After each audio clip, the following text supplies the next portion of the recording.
अस्सलाम वालेकुम, welcome back to my channel.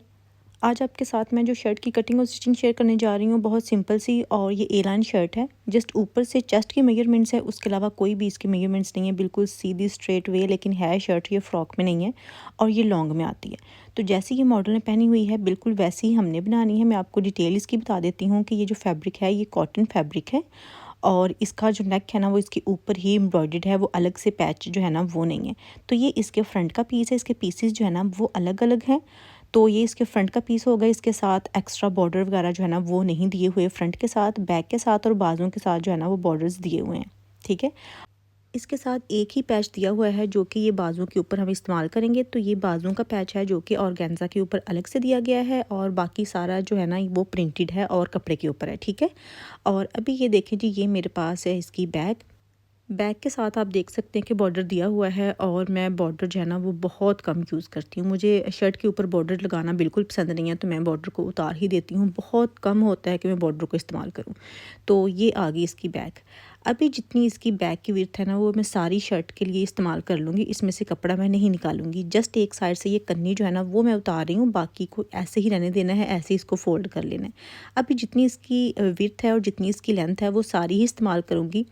बदकिस्मती से इसकी जो लेंथ है ना वो उतनी नहीं है जितनी मुझे चाहिए थी। और अभी मैं आपको इसकी विड्थ बता देती हूँ कि टोटल मेरे पास जो इसकी विड्थ है ना वो है 32 इंचज़ खोलने के बाद, और फोल्ड करने के बाद 16 इंचज़ इसकी विड्थ है, और ये मेरे पास बैक का कपड़ा है। ठीक है, अभी सेम इतना ही फ्रंट का निकालना है। फ्रंट के साथ क्योंकि बॉर्डर नहीं है तो उसकी विड्थ ज़्यादा है।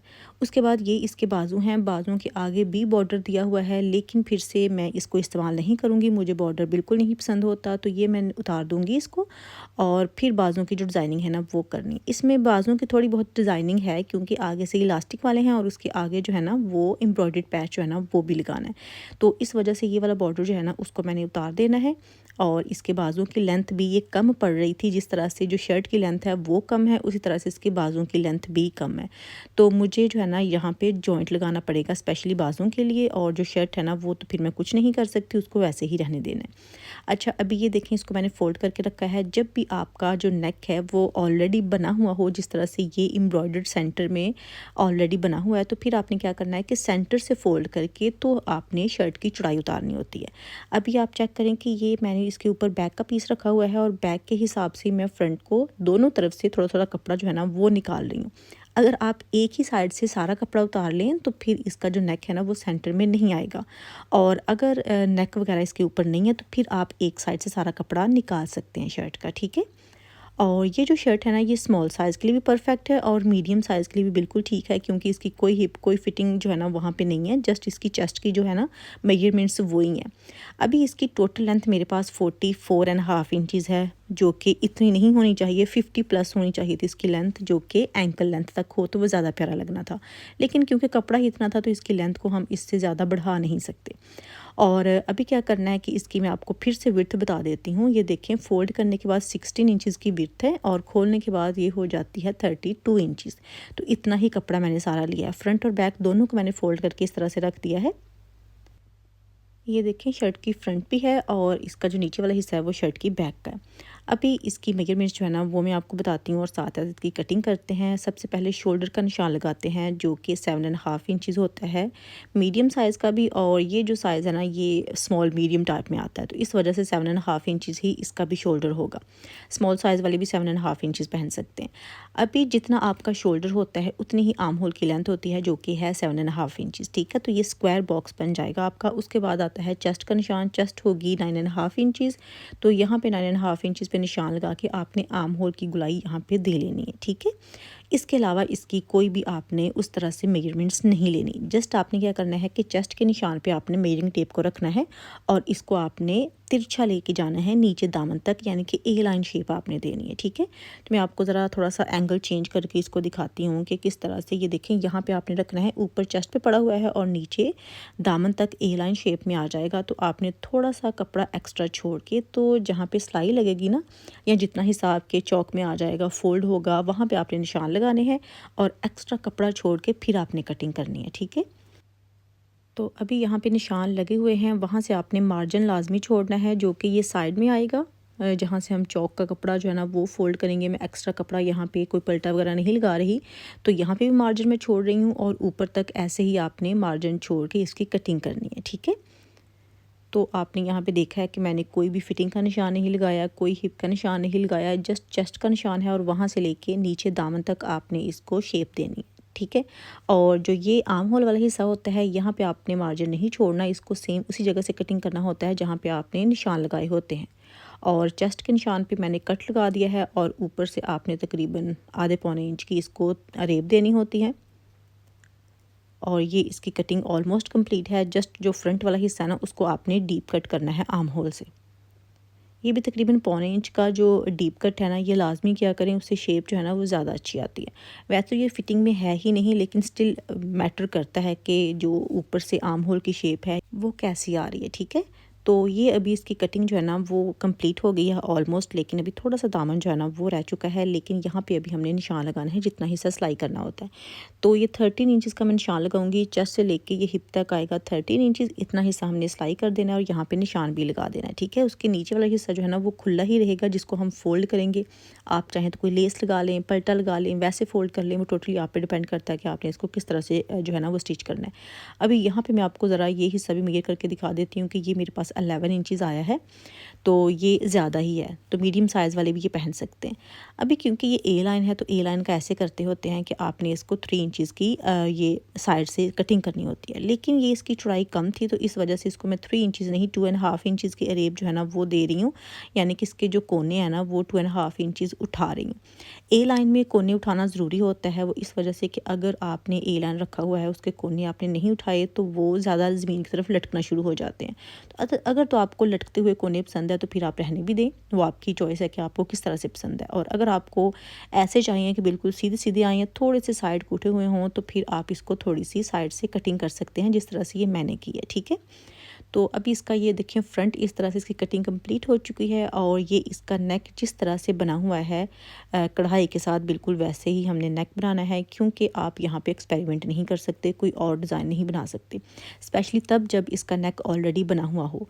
तो इस तरह से अगर आपके पास भी नेक है तो आपने किस तरह से बनाना होता है मैं आपको कई बार बता भी चुकी हूँ, लेकिन फिर से बुकरम का पीस लेना है, इसके ऊपर कोई भी निशान वगैरह मैं नहीं लगाए, इसको ऐसे ही आपने सेंटर में रखना है, जिस तरह से एम्ब्रॉयडरी हुई है उसके सेंटर में। पिन वगैरह लगानी है तो लगा सकते हैं। उसके बाद आप अपने फिंगर की मदद से या नेल की मदद से आप इसको फील कर सकते हैं कि जो एम्ब्रॉयडरी है ना वो कहाँ तक हुई है, तो उसके बिल्कुल साथ साथ आप ये वाले निशान लगा सकते हैं। मुझे तो ये सबसे आसान तरीका ही लगता है, या शायद मैं यूज्ड हो गई हूँ कि इस तरह से निशान लगाना या मेजर करना मेरे लिए सबसे आसान लगता है। अदरवाइज़ आप इसको फोल्ड करके या कट करके इसके ऊपर भी रख के देख सकते हैं। तो फिर से वही कि जिस तरह से आप अपने तरीके में कंफर्टेबल है ना, वैसे आप इसकी जो कटिंग वगैरह है ना वो कर सकते हैं। तो सेम वही पैटर्न जो है ना जो नेक का था वो मैंने इसके ऊपर ट्रेस कर लिया है, और ये थोड़ा सा मुझे डीप ही लग रहा है, लेकिन ऊपर से तकरीबन आधा इंच जो है ना वो सिलाई में आ जाएगा तो फिर शायद ठीक हो जाएगा। तो जब इस तरह से बना हुआ एम्ब्रॉयडरी के साथ नेक को ना, तो उसको आप इस तरह से जैसे मैं कर रही हूँ वैसे पता क्यों करते हैं, क्योंकि वो बिल्कुल बराबर नहीं होता दोनों साइड से। कभी ऐसा होता है कि उसकी लेफ़्ट साइड जो है ना वो ज़्यादा वाइड होती है या राइट साइड वाइड होती है, तो अगर आप उसको दोनों को एक साथ कट करें, जिस तरह से अभी मैं अलग अलग करके कट कर रही हूँ, अगर आप इसको सेंटर से फोल्ड करके तो कटिंग करें ना, तो फिर वो ठीक नहीं होता। तो आपने जैसे उसको निशान लगाया ना, सेम उसी निशान के ऊपर से आपने कटिंग करनी है, ठीक है। उसको मिडल से फोल्ड करके तो फिर उसकी एक साथ कटिंग नहीं करनी। अभी ये जो इसका बॉर्डर था ना उसके ऊपर मैंने नेक को पेस्ट कर लिया है, उसके ऊपर सिलाई भी लगा दी है। अभी इसको शर्ट के सेंटर में आपने इस तरह से एडजस्ट करना है, पिन्स वगैरह लगा लें और फिर इसके सिलाई लगा लें बिल्कुल बुकरम के साथ साथ। मेक श्योर करना है कि ये सिलाई जो है ना वो बुकरम के ऊपर नहीं आनी चाहिए, ठीक है। तो ये शर्ट की सीधी साइड की तरफ मैंने ये नेक इस तरह से रखा हुआ है, बिल्कुल वैसे ही जिस तरह से हम नॉर्मल नेक बनाते हैं वैसे आपने इसको एडजस्ट करना है और सिलाइयाँ जो है ना वो यहाँ पर लगा लेनी है। और अभी इसकी कटिंग करनी है। मैंने जब सिलाई लगाई थी ना, क्योंकि पिन मैंने पहले लगा ली थी, तो सिलाई लगाते हुए भी और कटिंग करते हुए मैं जो एक कढ़ाई वाली साइड है ना वहाँ से कटिंग कर रही हूँ और वहाँ से मैंने सिलाई लगाई थी। मैंने बुकरम को फॉलो करके सिलाई नहीं लगाई थी, क्योंकि वो मे भी थोड़ा बहुत इधर उधर हो जाए। लेकिन ये जो इस तरह से आप सिलाई लगाएंगे या कटिंग करेंगे ना, जो शर्ट की एम्ब्रॉयडरी आप देख सकते हैं, तो ये ज़्यादा नीट आपकी सिलाई भी लगेगी और कटिंग भी होगी, ठीक है। और यहाँ पे आपने कट्स जो है ना थोड़े से गुलाई में वो दे देने हैं और इसको सीधा कर लेना है, ठीक है। और इसको सीधा करने के बाद आपने क्या करना है कि इसको तुरपाई कर लेनी है। यहाँ पे नेक के ऊपर मैंने कोई और जो है ना वो चीज़ ऐड नहीं करनी, यानी कि कोई बटन्स या पाइपिंग वगैरह मगज़ी वगैरह नहीं निकालनी, कोई लूप्स भी नहीं लगानी। सिंपली इसको ऐसे ही फ़ोल्ड कर देना है। मॉडल ने बिल्कुल ऐसे ही पहना था और हम भी बिल्कुल वैसे ही बनाएंगे जैसा ये मॉडल ने पहना हुआ है, क्योंकि ये वैसे ही सिंपल सा डिसेंट सा सूट है और इसको हमने चार चांद उस तरह से नहीं लगाने के हर रंग में इसको कोई ना कोई चीज़ ऐड करें। इसको ऐसे ही रखना है सिंपल और डिसेंट, और ये ऐसे ही बहुत प्यारा सा जो है ना वो सूट तैयार हो जाएगा। अभी यहाँ पे मैंने इसकी तुरपाई भी कर ली है और इसके अभी शोल्डर से आपने क्या करना है कि शर्ट की जो बैक लेनी है उसके शोल्डर की सिलाई जो है ना यहाँ पे आपने लगा देनी है फ्रंट के साथ। वो सिलाई लगाने के बाद अभी इसकी फ़िटिंग की सिलाई की बारी आएगी। इसका बैक नेक अभी बनाने वाला है, तो बहुत क्विकली ये वाली शर्ट जो है ना वो बन जाती है, क्योंकि यहाँ पे कोई लंबा चौड़ा काम नहीं था। बस अभी फ़िटिंग की सिलाई इसकी लगानी है और उसके बाद इसका जो दामन है ना उसको तैयार करना है। दामन मैं आपको पहले ही बता चुकी हूँ कि इसकी लेंथ मेरी चॉइस के हिसाब से नहीं थी, तो मेरे पास एक्स्ट्रा एक पुरानी लेस पड़ी हुई थी जो कि नेट के ऊपर थी। ये इसके साथ थोड़ी बहुत मैच कर रही थी, तो मैंने सोचा कि ये इसको एक्सटेंड करके जो है ना वो लगा देते हैं। तो उसका ये फ़ायदा होगा कि इसकी लेंथ जो है ना तकरीबन 2.5 इंचज़ एक्स्ट्रा हो जाएगी जितनी ये पहले थी उससे। तो थोड़ा अच्छा ही है, क्योंकि जो शर्ट की लेंथ होती है ना, या तो वो ऐसे हो कि छोटी हो, उसकी लेंथ ज़्यादा ना हो जिस तरह से वो नी तक का है, और या ऐसी हो कि एंकल तक का है, ज़्यादा लंबी हो। ये जो मिडल वाला हिसाब होता है ना, जो कि एंकल और नी के दरमियान तक वाला, ये कोई इतनी ख़ास मुझे पसंद नहीं है। वैसे हर एक की अपनी चॉइस होती है, लेकिन अगर मैं अपनी राय दूँ, अपनी ओपिनियन दूँ, तो मुझे तो या तो बिल्कुल एंकल तक पसंद है और या नी तक पसंद है। जो दरमियान वाला हिस्सा होता है ना, वहाँ तक तो अजीब सी लुक देती है, और फिर उसके साथ ये भी समझ नहीं आती कि हमने ट्राउज़र जो है ना वो किस तरह से पहनना है, कैसा वो होना चाहिए, उसको स्टाइल किस तरह से करना चाहिए। तो ये चीज़ें थोड़ी बहुत जब मैटर करती हैं ना, तो फिर उस हिसाब से या तो छोटी शर्ट जो है ना वो ज़्यादा अच्छी लगती है या लंबी शर्ट अच्छी लगती है। तो ये वाली जो है ना ये थोड़ी सी मीडियम लेंथ में बनी है, ना ही लंबी है और ना ही छोटी है। तो अभी यहाँ पे मैं दोबारा एक सिलाई लगा रही हूँ ताकि ये सिलाई जो है ना लेस के साथ वो बैठ जाए। तो ये इस तरह से इसका दामन जो है ना वो मैंने तैयार कर लिया है। साइड को मैंने तुरपाई जो है ना वो भी कर ली है। यहाँ पे मैं सिलाइयाँ वगैरह साइड्स पे या दामन पे कम ही लगाती हूँ, मुझे तुरपाई ज़्यादा पसंद है तो वही मैं यूज़ करती हूँ, ठीक है। अभी इसके जो है ना स्लीव्स, उसकी बारी आती है। बैक नेक तो मैं बहुत बार बता चुकी हूँ आपको, लेकिन फ़िलहाल मैं आपको इसके स्लीव जो है ना उसकी डिटेल जो है ना वो बताती हूँ। तो ये मेरे पास है स्लीव्स का कपड़ा। मैं आपको पहले भी बताया था कि इसकी जो लेंथ थी ना वो कम थी, तो यहाँ पे मुझे जोड़ डालना पड़ा एक। अभी मेरे पास इसकी जो ट्राई है वो है 9.5 इंचज़, और जो स्लीव्स की लेंथ मेरे पास है वो है 24.5 इंचज़, ठीक है। इतनी ही रहने देनी है, क्योंकि ये इलास्टिक वाले स्लीव्स मैंने बनाने हैं तो उसके लिए लंबे भी होने चाहिए। तो ये जोड़ जो है ना ये अभी कवर करना है, क्योंकि ये नज़र नहीं आना चाहिए। तो ये तो बात की खैर बात है। ऊपर से आपने 3 इंचज़ पे निशान लगा के इसको आर्म होल की गुलाई देनी है इस तरह से, और सेम उसी जगह से कटिंग कर लेनी है जहाँ पे ये निशान लगा हुआ है, और उसके बाद आपने आर्म होल का निशान लगाना है। इस साइज़ के हिसाब से 8.5 इंचज़ पे मैं आर्म होल का निशान लगाऊंगी, ये देखें इस तरह से। और जो इसका फ्रंट है यानी कि स्लीव्स की ओपनिंग है ना, उसको मैंने ज़्यादा कोई कटिंग नहीं करनी, उसको इतना ही रहने देना है। तकरीबन आधा पौना इंच में कपड़ा जो है ना जस्ट वही निकालूंगी। तो अभी ये इसका फ्रंट है। ये मेरे पास इसका पैच जो था ना उसको मैंने दोनों बाजुओं के लिए डिवाइड कर लिया है। और अभी इसकी जो चौड़ाई है ना यानी कि फ्रंट से ओपनिंग है, उसको मैं सोच रही थी कि 8 इंचज़ रख लूँ या 7.5 इंचज़ रखूँ, लेकिन 7.5 इंच ज़्यादा कम हो जाएगा। मैंने थोड़ा सा कपड़ा यहाँ से काटा है, तकरीबन आधा इंच, यानी कि शेप देने के लिए। उसके अलावा मैंने कपड़ा यहाँ से नहीं निकाला। तो ये अभी जो स्लीव्स की कटिंग है ना वो भी कंप्लीट हो चुकी है। अभी जस्ट क्या करना है कि जो फ्रंट वाला हिस्सा है ना उसको हमने आगे से फ़ोल्ड करना है। इतना फ़ोल्ड करना है कि उसमें से बारीक इलास्टिक जो है ना वो गुजर जाए। तो वो भी मैं आपको दिखाती हूँ कि मैंने कितना फ़ोल्ड किया है, और फिर इसके ऊपर जो है ना ये एम्ब्रॉयडर्ड पैच जो है ना वो लगाना है। अब ये देखिए थोड़ा सा मैंने फ़ोल्ड कर दिया है, ये देखिए इस तरह से, क्योंकि मुझे बारीक इलास्टिक यूज़ करनी है। अगर आपकी इलास्टिक चौड़ी है तो फिर आप उस हिसाब से ही इसको जो है ना फ़ोल्ड करेंगे। अभी जिस जगह पे जोड़ लगा हुआ था ना सेम उसी जगह पे मैं ये बॉर्डर अटैच कर रही हूँ, ताकि वो जोड़ जो है ना वो नज़र नहीं आए, बिल्कुल ऐसा ही लगे कि ये हमने डिज़ाइन ही ऐसे बनाया है। तो ये जो पैच था ना ये मैं उसी सिलाई के ऊपर लगा रही हूँ जो कि जोड़ वाली है, और एक सिलाई इसके ऊपर यहाँ पे लगा दूँगी। तो इस तरह से ये वाला जो पैच है ना इसको यूज़ कर लेना है बाजुओं के ऊपर। अगर कमीज़ बिल्कुल सीधी बनानी हो तो शर्ट के फ्रंट के ऊपर भी यूज़ किया जा सकता है, क्योंकि एक ही जगह पे यूज़ होगा। लेकिन फिर से वही बात कि वही नॉर्मल टिपिकल जो तरीके हैं ना वो चेंज करने चाहिए। तो अगर बॉर्डर हर बंदा शर्ट के दामन पे लगा रहा है, साइड्स पे लगा रहा है, तो उसको वहाँ पे यूज़ नहीं करना चाहिए, उसको डिफरेंट तरीके के साथ यूज़ करना चाहिए, ठीक है। तो अभी ये मेरे पास इलास्टिक का पीस है जो कि मेरी कलाई के हिसाब से है तकरीबन 8 इंचज़ तक। जितना आपका बाजू हो उसके हिसाब से आप इलास्टिक की जो है ना लेंथ वो ले सकते हैं। अभी जो हेयर पिन होती है ना सर पे लगाने वाली, वो मैंने ली है और उसमें से मैं ये गुजारूँगी, ये देखें। क्योंकि यहाँ पे अगर कोई बड़ा टूल मैं इस्तेमाल करूँगी ना, मैंने कपड़ा इतना नहीं छोड़ा कि वो बड़ा टूल जो है ना यहाँ से आसानी से गुजर जाए, तो ये हेयर पिन के लिए ही ठीक रहेगा। तो इसकी एक साइड जो है ना वो मैंने सिक्योर कर दी है सिलाई लगा के, और अभी जो दूसरी साइड है ना वहाँ पे भी मैंने इसको सिलाई कर देना है और उसके बाद जो है ना इसको फिटिंग की सिलाई लगा देनी है। अच्छा, यहाँ पे जो फिटिंग की सिलाई मैं लगा रही हूँ ना, मैं बगैर मेजरमेंट्स किए या बगैर निशान लगाए ही इसको सिलाई लगा रही हूँ, क्योंकि आर्म होल का कट जो है ना वो ऑलरेडी हमने लगाया हुआ था, यानी कि आर्म होल पे निशान हमने लगाया हुआ था। तो क्योंकि इसकी कोई शेप वगैरह तो है नहीं, जस्ट फ्रंट से आपने ये इसको सिलाई करना होता है इलास्टिक, और उसके बाद जस्ट सीधी सिलाई जो है ना वो मैंने लगा देनी है ऐसे ही। बस ये ध्यान रखना है कि जहाँ पे आपने लेस वगैरह या बॉर्डर अटैच किया हुआ हो ना वो एक दूसरे के सामने आना चाहिए। अगर वो ऊपर नीचे होगा तो फिर उससे जो है ना वो उतना नीट नहीं आएगा। तो इस वजह से आपने ध्यान बस यही रखना है कि बॉर्डर आमने सामने आए, बाकी खैर है। और अभी इनको सीधा कर लेना है और ये हमारे जो स्लीव्स हैं ना वो भी तैयार हो गए हैं। तो अभी क्या करना है कि इनको शर्ट के साथ अटैच करना है। मैं आपको अटैच करके भी दिखाती हूँ। शर्ट के जो स्लीव्स हैं ना वो ये इस तरह से आपने सीधे ही रखने हैं। वैसे बहुत प्यारे लग रहे हैं, सिंपल सा ये सूट है लेकिन बहुत डिसेंट सा और प्यारा है। और अभी क्या करना है कि जो शर्ट है ना वो आपने उल्टी कर लेनी है, स्लीव्स आपने सीधे रखने हैं और स्लीव्स को आपने आर्म होल से पकड़ के जो शर्ट का आर्म होल है ना वहाँ पे इंसर्ट करना है इस तरह से, और सिलाई लगा देनी है।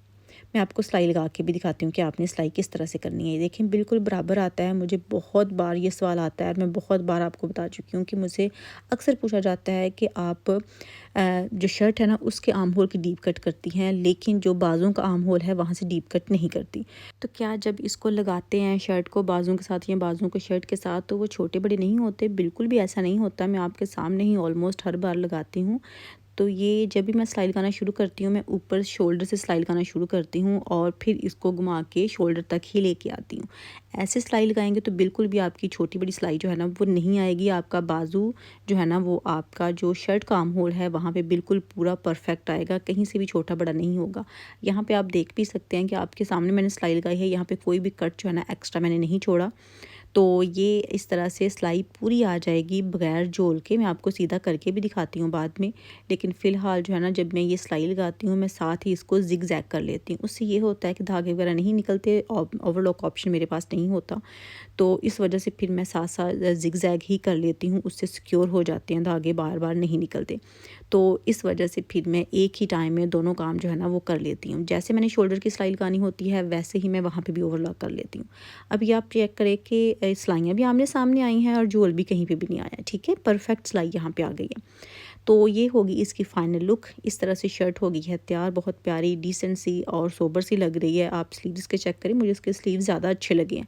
इसका नेक बहुत अच्छा था और बिल्कुल वैसे ही हमने तैयार की है जैसी मॉडल ने पहनी थी, ठीक है। बिल्कुल ये स्ट्रेट कट में आ जाती है, यानी कि स्ट्रेट कट में इस तरह से कि हमने कोई भी इसको फिटिंग की जो है ना वो शेप नहीं देनी। जस्ट ऊपर से आपने नीचे दामन तक इसको ए शेप में लेके आना है। तो ये भी आप चेक कर सकते हैं कि बहुत खूबसूरत सी शर्ट जो है ना वो तैयार हो गई है। तो ये इसकी फ्रंट है शर्ट की। मैं आपको बैक भी दिखा देती हूँ क्योंकि बैक पे कुछ है नहीं, तो सिंपल वैसी है जैसी कि फ्रंट है। ये देखें इस तरह से ये इसकी बैक होगी है। और आई होप कि आज की वीडियो आपको पसंद आई होगी। अगर वीडियो थोड़ी सी भी अच्छी लगी है तो आपने वीडियो को शेयर करना है, लाइक करना है और कमेंट करके लाजमी बताना है कि आज की वीडियो आपको कैसी लगी। और अगर आप नए हैं, पहली बार मेरे चैनल को विज़िट कर रहे हैं, तो आपने चैनल को सब्सक्राइब करना बिल्कुल नहीं भूलना। और इंशाल्लाह नेक्स्ट वीडियो में फिर मुलाकात होगी। तब तक आपने ढेर सारी दुआ में याद रखना है। अल्लाह हाफिज़।